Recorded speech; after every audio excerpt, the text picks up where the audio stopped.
This is the year of great increase. Knowing God is the most important decision you can make in your life. Kasi kung kilala mo yung Panginoon, hindi ka matatakot.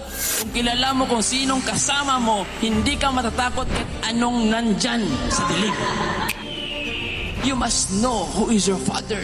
And I have a good news. Your Father is in you, beside you. Hindi ka niya iiwan.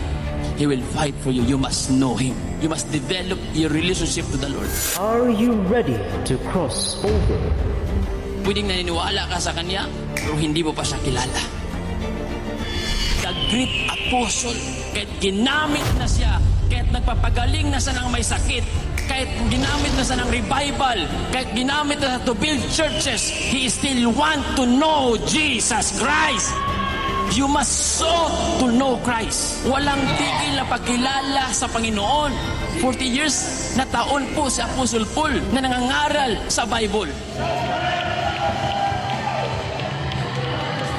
Nakabuhay na po siya ng mga patay. Nalilibul po siya.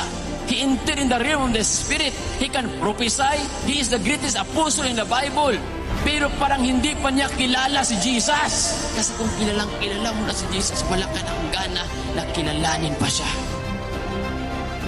You must empty yourself so that you will know more about Him.